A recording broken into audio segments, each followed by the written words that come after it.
محترم سامعین، آج ہم بات کریں گے لفظ شعبان کے معنی اور مفہوم کیا ہیں اور اس ماہ مبارک کی فضیلت کیا ہے۔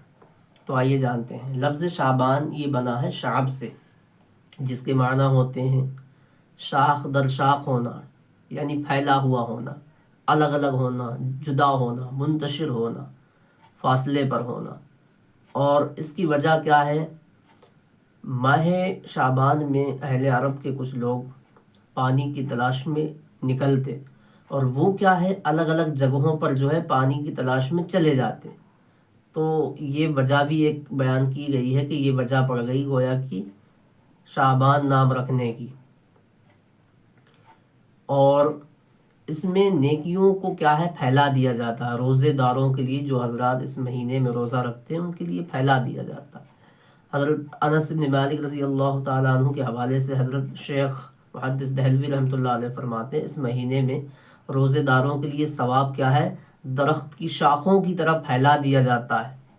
جس طرح سے کیا ہے، درخت کی شاخیں پھیلی ہوئی ہوتی ہیں، اس وجہ سے اس کو کیا ہے، شعبان کہتے ہیں۔ اور شعبان کی بڑی فضیلتیں ہیں۔ اس میں کیا ہے، لیلۃ النصف بھی ہے، اور آقا علیہ السلام بڑی کثرت سے اس میں روزے رکھتے۔ ایک موقع پر آپ نے ارشاد فرمایا کہ شعبان میرا مہینہ ہے، رمضان اللہ کا مہینہ ہے، اور اتنا زیادہ آپ اہتمام فرماتے کہ رمضان کی تیاری رجب سے ہی شروع فرما دیتے اور دعا فرماتے، اللہم بارک لنا فی رجب و شعبان و بلغنا رمضان۔ اے اللہ، ہمیں رجب میں اور شعبان میں برکت عطا فرما اور ہمیں ماہ رمضان تک پہنچا۔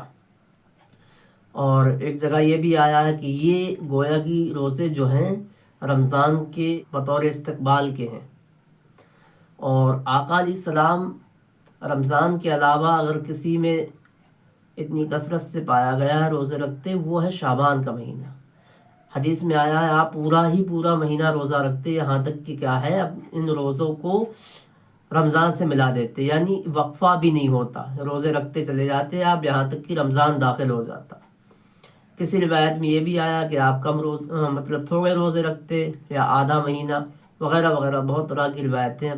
اور ایک وجہ اور بھی بیان کی گئی ہے کہ درود پاک کے متعلق جو آیت کریمہ ہے، ان اللہ و ملائکتہ والی، وہ بھی اسی ماہ مبارک میں نازل ہوئی۔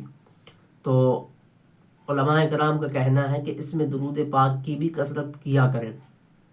اور ایک جگہ پر کیا ہے، اسلاف نے فرمایا یہ قاریوں کا مہینہ ہے، قرآن پاک کی تلاوت کیا کرو۔ کثرت سے بزرگان دین و اسلاف اس کا اہتمام فرماتے، اور یہاں تک کہ جو حضرات اپنے کام میں، کاروبار میں مصروف عمل ہوتے تو اپنی اپنی دکانوں میں کیا ہے، تالے لگا کر کے تلاوت میں مشغول رہتے اور اتنی تلاوت کرتے۔ اس سے قبل ایک بات اور ذکر کی گئی ہے کہ ماہ شعبان نے اللہ کی بارگاہ میں عرض کی، اے اللہ تو نے مجھے کیا دیا؟ تو اللہ نے فرمایا کہ تجھ میں نے قرآن حکیم کی تلاوت ڈال دی تجھ میں۔ تو یہ بات اس کا پس منظر ہے۔ اور اسی ماہ مبارک میں لیلۃ النصف ہے، جسے ہم لوگ شب برات کہتے ہیں۔ اس میں کیا ہے، 1 سال کے نامہ اعمال لکھے جاتے، موت و حیات، زندگی، رزق اور دیگر معاملات۔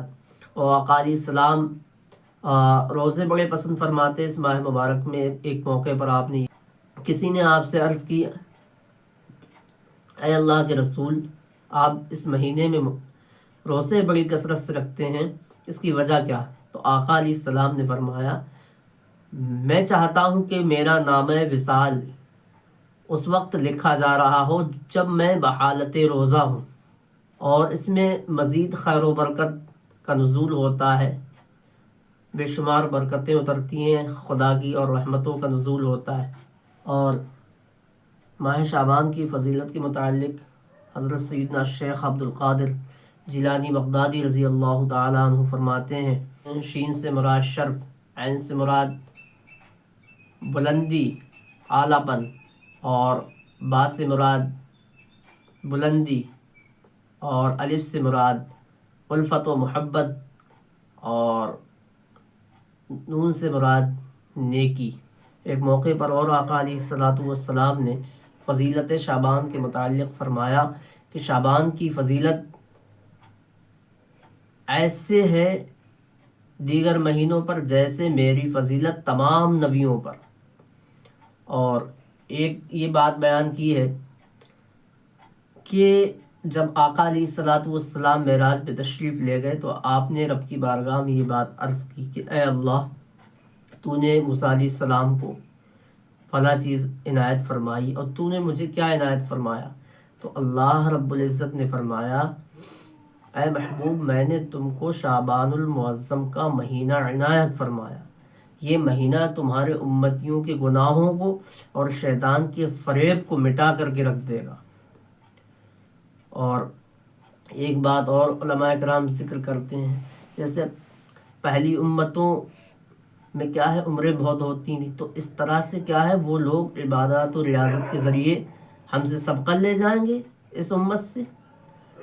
تو علماء نقطہ بیان کرتے ہیں، وہ کہتے ہیں کہ اسی سبب اللہ تعالیٰ نے ہم کو کچھ مخصوص موقع عنایت کر دیے، جیسے شعبان میں شب برات کا ہونا یا شب معراج ہمیں عنایت فرما دی، اور دیگر بہت سارے ایسے موقع رمضان المبارک، تو جس کو ہم پا کر کے، جس کی ہم قدر کر کے ڈھیر ساری نیکیاں کما کر کے اللہ کی بارگاہ میں مقبول بن جائیں۔ اللہ تعالیٰ ہمیں یہ باتیں سمجھنے اور اس ماہ مبارک کی قدر کرنے کی توفیق عطا فرمائے۔